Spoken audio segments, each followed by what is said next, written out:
De 4 em 4 anos, parece que o mundo gira diferente. Momento em que as rixas futebolísticas são deixadas de lado e o amor a uma única camisa faz milhões de brasileiros vibrarem. Claro, animação não falta. Esse é o efeito Copa do Mundo. Mas será que o Brasil está preparado para ser novamente sede de um grande evento como este? É o que vamos debater no N-Blogs de hoje.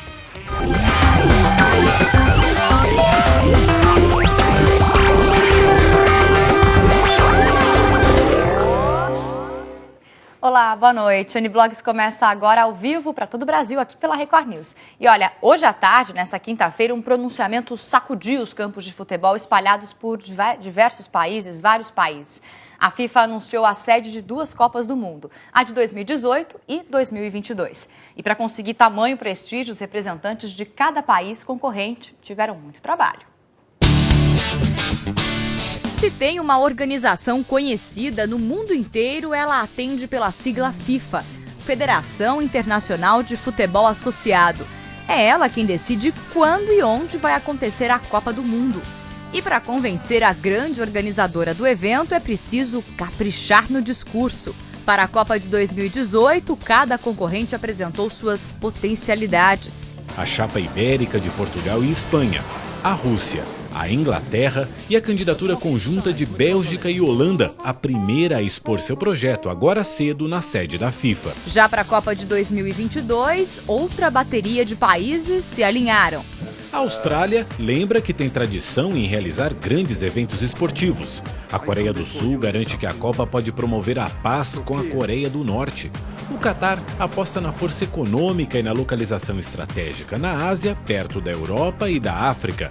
O Japão quer uma Copa global de alta tecnologia com estádios virtuais em 3 dimensões no mundo todo. E os Estados Unidos botaram 2 presidentes em campo para convencerem que são a nova casa do futebol. Foi então que a FIFA fez a sua escolha. A Rússia recebeu de forma um tanto contida a notícia de que seria a sede do Mundial de 2018.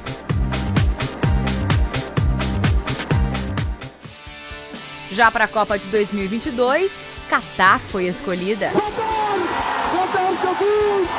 A festa nas ruas no centro de Doha mostra tamanha satisfação e alegria de um povo que até então nunca tinha participado do Mundial, organizado pela FIFA. E a escolha da federação faz dele o primeiro país do Oriente Médio a sediar uma Copa do Mundo. E para falar sobre as próximas Copas do Mundo e a participação do Brasil neste torneio mundial, temos hoje no estúdio aqui do N-Blogs, Robert Alvarez, professor e pesquisador de marketing aplicado ao esporte da faculdade ESPM. E também André Forastieri, nosso blogueiro do portal R7, que vai conversar com a gente sobre este assunto. Gente, boa noite. Obrigada pela participação no N-Blogs. Robert, foi uma surpresa para você a escolha de Rússia e Catar para as Copas do Mundo, para sediar as Copas? Vamos lá, separando as Copas em si. A escolha da Rússia não foi uma surpresa. Claro que o favorito era a candidatura conjunta de Portugal e Espanha. A Rússia corria praticamente em segundo lugar nessa corrida do favoritismo.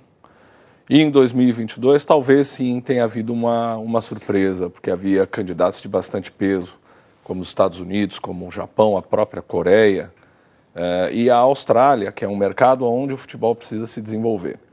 Falando de desenvolvimento, fica meio clara a opção pela FIFA de uma estratégia de desenvolvimento de mercados. Ou seja, levar o produto futebol a mercados emergentes. Emergentes não só economicamente, mas emergentes no futebol.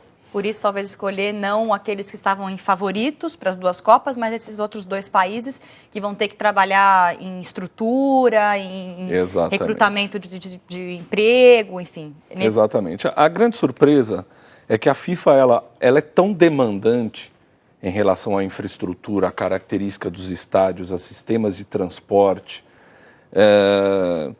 e essas exigências estão sendo feitas ao Brasil e cobradas bastante energicamente, e ao mesmo tempo ela pretere mercados consolidados, destinos turísticos muito sólidos, como são Espanha, Portugal e a própria Inglaterra, que já dispõem, até como a própria candidatura espanhola e portuguesa dizia, podemos organizar a Copa semana que vem.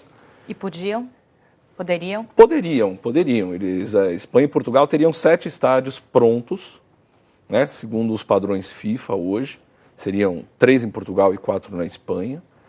A Inglaterra, praticamente todos os estádios estariam aptos a receber a Copa do Mundo. E a FIFA fez essa aposta, que também tem riscos. Mas teve a crise, Claro. será que a crise financeira que estava ameaçando Portugal e Espanha não teve um pouquinho a ver com isso? Porque há quem diga que Portugal e Espanha são os próximos às bolas da vez, estão à porta da falência aí depois da Irlanda, né? Será que isso aí não deu uma tremida também na capacidade de investimento desses países? É possível que tenha tido algum peso. Porque dinheiro na Rússia e no Catar tem, né? Sim. Sim, é um potencial risco, pode ter prejudicado um pouquinho as candidaturas, mas ao mesmo tempo um evento dessa magnitude ajuda a fomentar e a trazer de volta um pouquinho a economia. E para a economia global, a zona euro estar fortalecida é bastante importante, tanto quanto os Estados Unidos. Agora, a Copa no Catar. O Catar é um país que tem várias restrições culturais, né? Como que vai ser esse evento de grande magnitude, onde várias pessoas de várias culturas diferentes chegam no país? Como vai ser isso? Será que a FIFA conseguiu fazer uma previsão de choque cultural? Existe um problema potencial que a FIFA vai ter que administrar. Qual um o dos problema? principais patrocinadores da FIFA é uma cervejaria. E uma dessas restrições culturais é relativa ao consumo de álcool. Então essa é uma equação aí que vai ter que ser... E vai ter torcedora de fechada. burca, será, nos estádios? Né? De burca pode ter, de biquíni certamente não. Agora, por exemplo, se uma brasileira, uma italiana, uma espanhola, uma americana querem assistir a Copa no Catar, você acredita que vai haver um pedido para que essas mulheres usem a burca também, usem o traje típico? A burca é quase que uma força de expressão, na verdade, né? Pouquíssimos usam burca, ou exigem que as mulheres usem burca. É mais uma questão mais dos fundamentalistas, mais do Talibã. Para as visitantes estrangeiras, normalmente se aceita usar só o chador, né? Só cobrir os cabelos. O véu. Agora, falando em Catar ser escolhido e Rússia, vamos trazer um pouquinho para o Brasil. O Brasil também tem um caminho longo pela frente para a Copa do Mundo, né? Tem um caminho que se sabe que precisa traçar desde 2007 e absolutamente nada foi feito até agora. Nada. Muito pouca coisa foi feita até agora. Se nós podemos falar sobre aeroportos, que já seria, hoje é tido como o grande problema, o grande calcanhar de Aquiles para a realização da Copa no Brasil, e acho que não precisa de Copa para ver que os aeroportos nossos estão em péssimas condições, basta viajar. As esteiras de bagagem são as mesmas que se tinha quando o aeroporto foi inaugurado, de Guarulhos, no começo dos anos 80. Bom, o aeroporto já é um problema para o Brasil em si, Já para a é, viagem pro nosso dos dia a dia. brasileiros, para o nosso dia a dia, né? Para o nosso dia a dia. André, você gostou da Copa do Mundo, do Brasil ter sido escolhido, enfim, para sediar a Copa? Você acha que isso vai ser bacana? Eu achei pro país? péssimo. Não péssimo. Eu acho que é um dinheiro que o Brasil deveria usar para outras coisas. Estão falando de 29 bilhões de investimento para preparar o Brasil para a Copa. É tudo para fazer uns elefantes brancos, uns estádios que não vão ter utilidade nenhuma depois. E é dinheiro que devia estar indo para a educação, para coisas mais importantes. Rio de Janeiro vai investir um mundo de dinheiro para se preparar para a Copa, depois para as Olimpíadas. Te garanto que em 2016 a situação no Alemão, em todo o Jacarezinho, vai estar exatamente igual a hoje. Porque não tem investimento nisso. O Complexo do Alemão é a favela mais pobre do Rio de Janeiro. Aquilo ali é um lugar que parece assim, um lugar esquecido no meio da África. Você pega os índices, eu botei no meu blog os índices, 10 coisas que você talvez não saiba sobre o Complexo do Alemão. Aquilo ali é um lugar abandonado, tá certo? E aí, enquanto isso, a gente vai botar um monte de dinheiro para... Eu não tenho nada contra a festa da Copa, não é isso, entendeu? A questão é que você tem que ter prioridade. Se você tem um filho, você vai dar comida para ele ou você vai dar uma chuteira nova, cara, e bacana, entendeu? Claro. Essa que é a decisão que deveria ser tomada. Eu acho que a nossa presidente tinha que ter a humildade e a coragem de falar assim, desculpa, não foi uma boa ideia, vamos devolver aqui as Olimpíadas, a Espanha e Portugal podem ficar com a próxima Copa do Mundo e a gente usa nosso dinheiro melhor. Mas eu acredito que isso não vai acontecer. Acho que não. Olha, você sabia que o Brasil já foi sede de uma Copa do Mundo, né? Aconteceu em 1950. Mas olha, de lá para cá, o Brasil mudou e mudou muito. Dá só uma olhada em como era tudo naquela época. 1950. O mundo tinha outro ritmo. No Brasil de 50 milhões de habitantes, os homens andavam de chapéu e as mulheres começavam a se acostumar com os maiôs de 2 peças. Era possível pegar um bonde, mas a coqueluche era ter uma lambreta. Os anos dourados, quando a televisão chegou ao Brasil e o rock fez o mundo inteiro dançar. A Copa de 1950 foi a primeira após 12 anos de interrupção causada pela Segunda Guerra Mundial. O Brasil sediou o torneio e construiu o Maracanã, o maior estádio do mundo. A expectativa da seleção brasileira pelo primeiro título mundial era grande e as apresentações de nossa seleção foram espetaculares. Brasil 4, México 0. É a Copa do Mundo de 1950, sediada pelo Brasil. A festa estava pronta e parecia que o sonho de ser campeão mundial ia ser concretizado. Mas os sonhos às vezes acabam em uma dura realidade. Em uma final dramática, o Brasil, que só precisava de um empate contra o Uruguai, foi surpreendido em pleno Maracanã. E o título ficou com a Celeste. Dá para dizer que era outro país, né? Em 1950. As demandas são bem diferentes hoje para receber uma Copa, né? Sem dúvida nenhuma. Primeiro, o mundo ele ficou menor com os transportes e com as comunicações. Então se espera um fluxo de pessoas visitando o país bastante grande. E outra, o futebol e a Copa do Mundo viraram produtos de mercado. Então hoje você tem transmissão televisiva envolvida, pessoas viajando para as localidades onde a Copa do Mundo acontecem e todos os efeitos na cadeia produtiva de receber pessoas no seu país. Os patrocinadores também, patrocinadores né? São bem fortes. Envolvidos. Então o produto tem que ser um produto robusto e isso começa com as arenas sendo centros de prestação de serviço ao torcedor. Ou seja, se espera e a FIFA exige disso, até para não ferir a característica desse seu produto, que haja um nível de serviço e um conforto para aquele público dos estádios de uma Copa do Mundo. Agora, tem um número que eu vi, não sei se você pode confirmar. Vamos lá. Que a previsão para a Copa do Mundo, num ano normal, se fosse num ano normal 2014, seriam 6 milhões de turistas pelas projeções normais, se não fosse Copa. Como é Copa, estão falando de 7,5 a 8 milhões de turistas no ano de 2014. Podendo ser mais. Podendo ser mais. Eu fico imaginando São Paulo com mais 1,5 milhão de pessoas, de turistas, ou Rio de Janeiro com mais 2 milhões de pessoas, que lugar agradável vai ser, né? Nossa, é bom de tirar férias o ano todo, na verdade, 2014, para nem... Nós temos alguns problemas aí para resolver, Onde vai né? ficar essa gente? Tem hotel para essa gente? Tem banheiro para eles usarem, restaurante para eles comerem? São Paulo hospital, se tiver algum problema? Desculpa, São Paulo é a única cidade que consegue receber a abertura da Copa, tendo leitos hoteleiros suficientes para tal. Então, a abertura da Copa precisa ser em São Paulo em 2014. E o curioso é que nós não temos nem estádio. Né? Nós temos um que existe, mas não serve, e nós temos um projeto que cavaram uma meia dúzia de buraco ali, disseram que já começaram a obra, e serve. Então, é assim, São Paulo se especializou, é a minha cidade, é uma pena dizer isso, que São Paulo se especializou em criar factoides, mas existem outros problemas em outras sedes também. A gente vai fazer uma pequena pausa nesse papo e vamos falar um pouquinho de cultura. O rapper Eminem volta com tudo à cena musical internacional. O músico concorre em 10 categorias ao Grammy 2011. Já os brasileiros Bebel Gilberto e Sérgio Mendes também estão na disputa por um melhor álbum de World Music.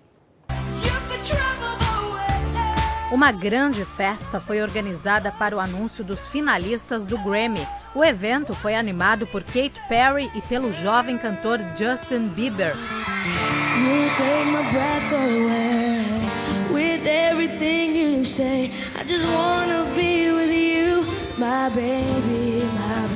Bieber concorrerá como artista revelação, mas a noite foi do rapper Eminem, que depois de alguns anos lutando contra as drogas, voltou com tudo à cena musical.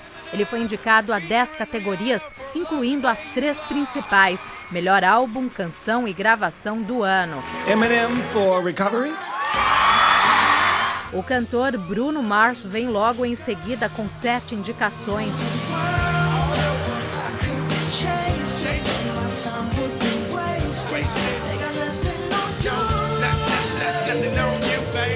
Lady Gaga, Jay-Z e Lady Antebellum concorrem em 6 categorias. O Grammy 2011 está marcado para o dia 13 de fevereiro.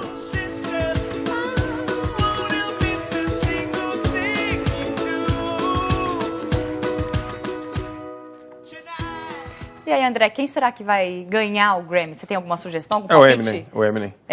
Porque ele voltou, ele estava meio desaparecido, ele voltou fazendo muito sucesso. E o Eminem é muito querido nos Estados Unidos, enfim, um cara que já fez muita polêmica. E ele, de fato, ele tem boas letras, de verdade. Sempre tem produção muito boa. Uma identidade, talvez, que ele tem, falta um pouco. Não tem ninguém parecido com o Eminem. Ele é bem ele mesmo, assim. Ele é um grande astro em qualquer lugar, mas nos Estados Unidos em particular. Mas ele tem um concorrente forte, né? O Justin Bieber é um cara que está até derrubando a Lady Gaga, que também é um outro fenômeno pop, né? O Justin Bieber, periga até ele faz mais sucesso do que o Eminem agora, mas assim, essas premiações como Grammy, Emmy e Oscar, dificilmente dão um prêmio para um cara que está aparecendo, estourando e quente. Eles costumam privilegiar gente que já tem algum tempo de estrada. Bacana. E olha, tudo pronto para a estreia da produção mais cara da história da Broadway. O Homem-Aranha vai abrir as portas ao público no dia 11 de janeiro. Vamos aguardar o VT. A gente tem esse VT aí, produção? A gente continua. Depois de ser adiada várias vezes por problemas econômicos e mudanças no elenco, a estreia do Homem-Aranha está confirmada.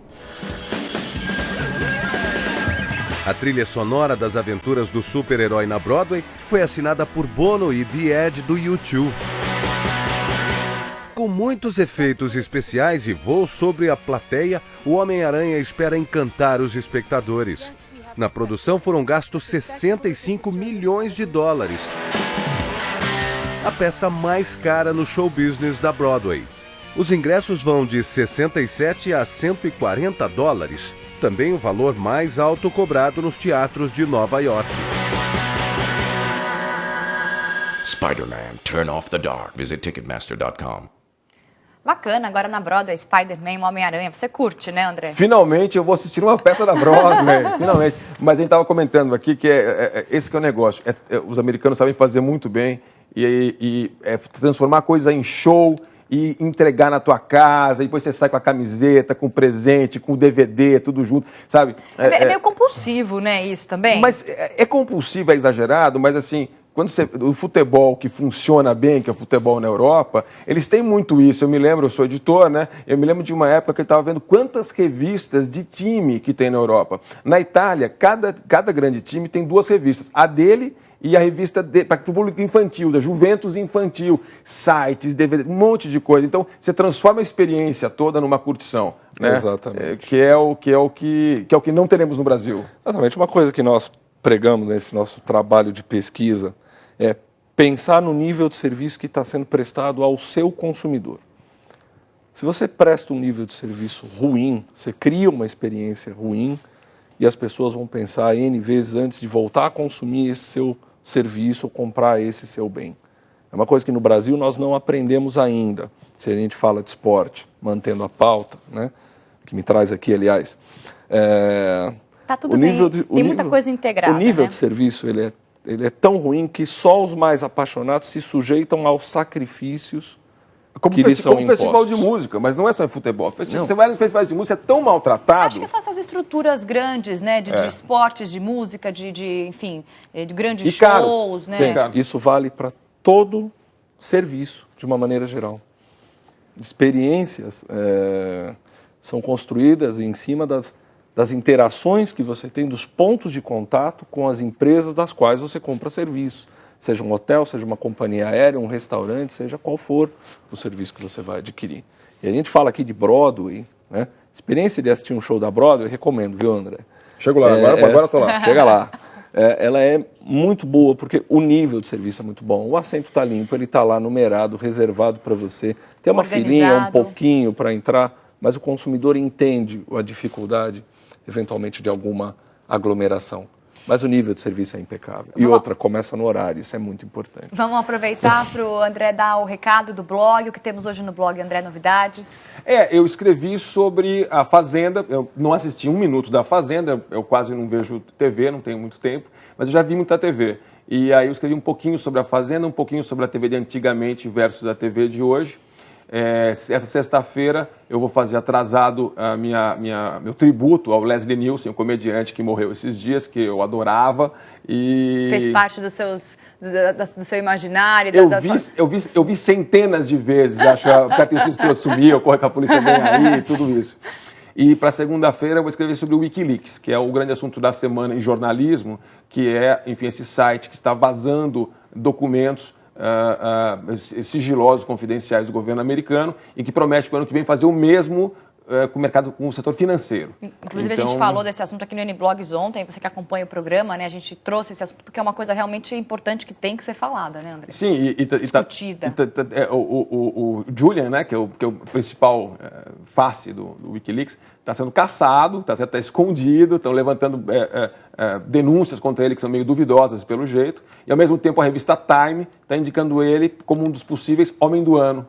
Entendeu? Então, olha que situação dúbia. Aí a gente conversa com o professor Robert Alvarez, pesquisador em marketing aplicado ao esporte da ESPM, e também o nosso blogueiro convidado, André Foracheri.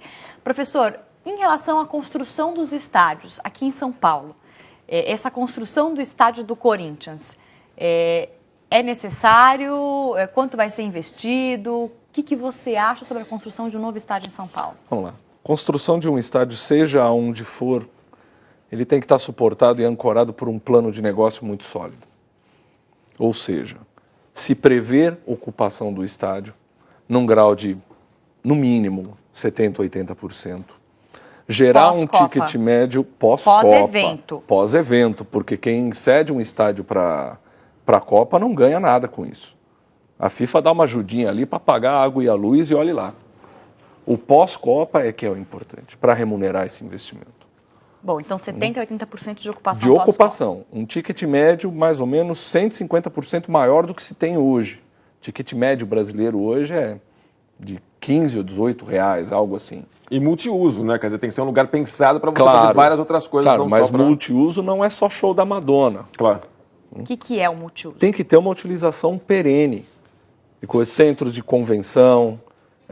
Na Inglaterra, por exemplo, se casa, se batiza filho em salas dentro de estádios. E com isso um clube como o Everton em Liverpool, por exemplo, estive lá fazendo minha pesquisa de campo, paga os custos de manutenção do estádio. É uma arena de 50 anos, tem custos de manutenção elevados. Então ela tem que ter uma utilização constante. Mais ou menos 50 eventos por ano é a conta que o pessoal do Amsterdã Arena, por exemplo, faz para que a coisa seja rentável. E ter naming rights, que é uma coisa que funciona maravilhosamente bem nos Estados Unidos, e no Brasil tem barreiras de canais de televisão que, por política comercial, não falam o nome desse anunciante, porque não é um anunciante da empresa. Eu conheço bem um em Los Angeles que é o Staples Center, que na verdade, né, que é super bem utilizado. Eles eram um centro velho de Los Angeles, era um lugar abandonadíssimo. Eles fizeram o Staples Center, do lado do centro de convenções, agora fizeram um monte de restaurantes, LA Live, bares em volta, e lojas e tal. E é super ocupado também, embaixo tem até uma galeria de arte, para você ter uma ideia do Staples Center. Quer dizer, é um lugar super bem aproveitado. Agora, esse planejamento está previsto com a construção do estádio? Eu, sinceramente, não creio. Não faz parte da cultura da administração esportiva brasileira, que nós temos um futebol maravilhoso dentro de campo, mas fora de campo, em termos de administração, é um desastre completo. Nós não temos a capacidade de pensar nesse longo prazo e de gerar público. Então, a gente está pensando só numa questão pontual. Precisamos sediar a Copa do Mundo, abrir a Copa do Mundo. Exatamente. Construiremos um estádio. É essa a questão. Tem dois vieses, Fabiana, para a gente entender. Uma é uma questão de Estado. Posicionar o Brasil como um destino de investimentos, como um destino turístico para fomentar a economia do país, colocá-lo dentro de uma grande vitrine. Estamos muito perto com o atraso das obras de transformar o país em vidraça, mas essa é uma outra questão. E outra tem uma questão dos negócios em si, da administração desse tipo de negócio em si. Os estádios no Brasil, com ticket médio atual, com média de público atuais e com a utilização reduzida que é dada para os estádios, eles não se pagam, eles não são atrativos para a iniciativa privada colocar dinheiro nisso e recuperar seu capital depois de um tempo. Sobra para o Estado e para nós. A gente está se encaminhando, estamos encaminhando aqui para o final do programa, mas ainda quero fazer uma pergunta. Pois não. A chance da Copa do Mundo no Brasil ser um desastre ela existe, mas ela vai ser evitada a todo custo, porque isso vai ter um custo político muito grande e talvez a um custo financeiro muito grande de estouros de orçamento e CPIs e tudo mais, como foi o PAN. Pode ser complicado. A gente conseguiu um contato agora por telefone com o jornalista da Record, Maurício Torres, que está no Rio de Janeiro. Vamos aproveitar esse tempinho para repercutir com ele também. Maurício, boa noite, tudo bem? Tudo bem, Fabiana, boa noite. Boa noite. Você gostou aí da decisão das Copas do Mundo de 2018 e 2022? Olha, a questão é que o aspecto esportivo nunca é muito levado em conta, né? Por exemplo, para a Copa do Mundo que vem depois da Copa do Brasil, me parece que Inglaterra, Espanha e Portugal, a Rússia, a gente sabe a quantidade de dinheiro que existe no mercado de futebol russo, há rumores de lavagem de dinheiro. Mas, ainda assim, a Rússia tem uma tradição no futebol de décadas. A Rússia e a Ucrânia eram, desde sempre, a base da antiga seleção soviética. A Rússia sempre teve um papel interessante nas competições internacionais. Quanto ao Catar, olha, é inacreditável, né? Está claro que existe o apelo emocional do ineditismo de uma Copa no Oriente Médio, mas não havia de ser no Catar, que não tem a menor tradição no futebol, não tem a menor representatividade no cenário do futebol mundial, Fabiana. Existia alguma outra opção viável para uma Copa do Mundo no Oriente Médio, Maurício, onde você acha que poderia ser melhor do que no Catar, por exemplo? Olha, Israel tem um futebol mais representativo do ponto de vista histórico, do ponto de vista esportivo, do que o Catar. Israel, por exemplo. Agora, na verdade, então, não é para se levar em conta só porque podemos fazer uma Copa do Mundo no Oriente Médio, como aconteceram em outras regiões do planeta. O importante é ter uma tradição no futebol e investimento também, né, na estrutura que vai receber a Copa. Não é, Maurício? Então, pois existem... Acho que a grande preocupação hoje do Comitê Olímpico Internacional, da FIFA, é de que haja garantias de que tudo vai correr bem, de que os estádios vão ser construídos, de que, se não for construída uma malha viária, mas que haja soluções. Eu fico me perguntando o que será feito de uma quantidade enorme de estádios num país como o Catar, que tem a metade do território de Sergipe. Basta a gente pegar exemplos recentes. A Grécia tem um parque de praças esportivas construídas para a Olimpíada de 2004, que hoje não tem 20% de aproveitamento. Mesmo mesmo a Olimpíada da Austrália,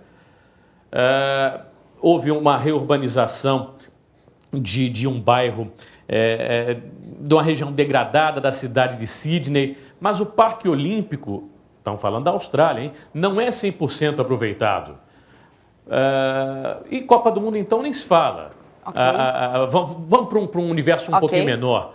Eurocopa, a Eurocopa de Portugal, de 2004. Portugal gastou uma dinheirama, as dívidas são roladas até hoje, e os estádios não são 100% aproveitados. Quer dizer, Maurício, num país como o Brasil, que já é um país de tradição de futebol, um país bem posicionado no futebol mundial, a gente já tem dificuldades com os elefantes brancos, com as construções que vão ficar à deriva. Imagina então no Catar e em outros lugares. Maurício Torres, muito obrigada pela participação aqui no N-Blog, ele falando direto do Rio de Janeiro. Obrigada, Maurício. E eu também me despeço dos nossos convidados aqui no estúdio, o professor Robert Alvarez e também o nosso blogueiro André Foracheri, do portal R7. Participe com a gente aqui do N-Blogs, mande e-mail, acesse pelo Twitter e a gente se vê amanhã. Tchau!